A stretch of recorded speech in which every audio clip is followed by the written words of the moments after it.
شروع کرتا ہوں اللہ کے نام سے جو بڑا مہربان اور نہایت رحم کرنے والا ہے۔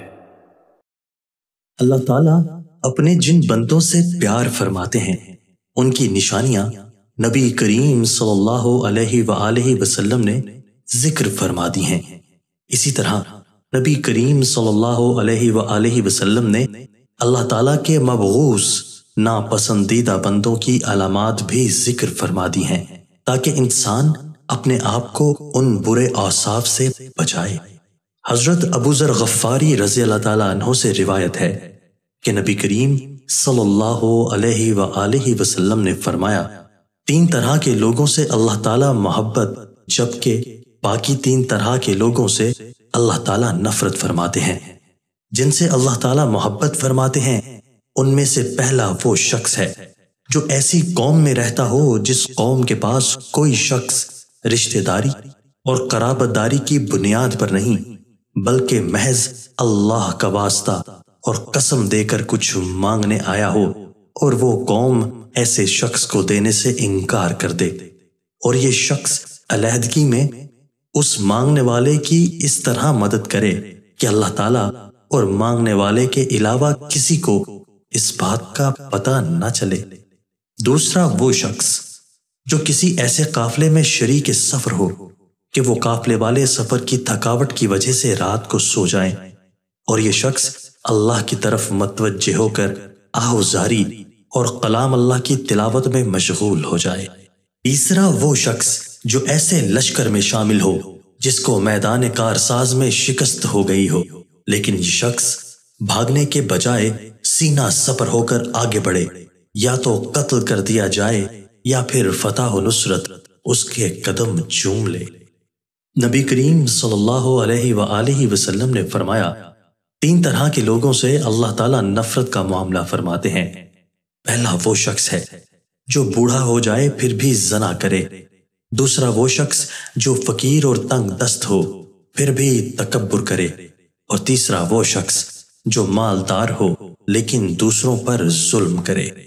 پہلا مبعوث تو وہ شخص ہے جو بوڑھا ہونے کے باوجود زناکاری کا مرتکب ہو۔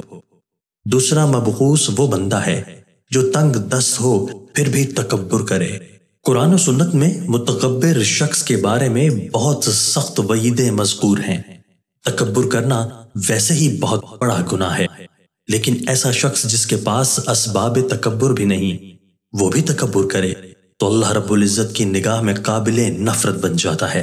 حضرت عبداللہ بن مسعود رضی اللہ تعالیٰ عنہ سے روایت ہے کہ رسول اللہ صلی اللہ علیہ وآلہ وسلم نے فرمایا، مفہوم وہ بندہ جنت میں داخل نہیں ہوگا جس کے دل میں رائی کے دانے کے برابر تکبر ہوگا۔ اس پر ایک شخص نے سوال کیا کہ بندہ اچھے کپڑے اور اچھے جوتے کو پسند کرتا ہے، کیا یہ بھی تکبر ہے؟ آپ صلی اللہ علیہ وآلہ وسلم نے جواب دیا کہ نہیں، اللہ جمیل ہیں اور حسن و جمال کو پسند فرماتے ہیں۔ تکبر یہ ہے کہ بندہ حق بات کو قبول نہ کرے اور لوگوں کو ذلیل سمجھے۔ صحیح مسلم۔ رسول اللہ صلی اللہ علیہ وآلہ وسلم نے تکبر کا علاج یہ بتلایا ہے کہ بندہ سلام کرنے میں پہل کرے۔ تیسرا مبغوض بندہ وہ ہے جسے اللہ نے مال دیا ہو اور وہ ظلم کرے۔ جو بندہ مالدار ہونے کے باوجود ظلم کرتا ہے وہ اللہ کے ہاں قابل نفرت ہے، کیونکہ مال کا مل جانا محض اللہ کی عطا سے ہے۔ اس کی وجہ سے اور اس کے ہوتے ہوئے کسی پر ظلم کرنا پرلے درجے کی حماقت ہے۔ محدثین کرام رحمت اللہ علیہ نے الغنی الظلوم کی تشریح میں یہ بھی فرمایا ہے کہ اس سے مراد وہ شخص ہے جو دولت مند ہونے کے باوجود بھی قرض خواہوں کو قرض کی ادائیگی نہ کرے، یہ بھی ظلم ہے۔ اللہ کریم ہمیں اپنے محبوب بندوں میں شامل فرمائے اور مبغوض ہونے سے بچائے، آمین۔ دوستو، اللہ تعالیٰ ہمیں ان احادیث مبارکہ پر عمل کرنے اور اپنی زندگیوں کو سنوارنے کی توفیق عطا فرمائے۔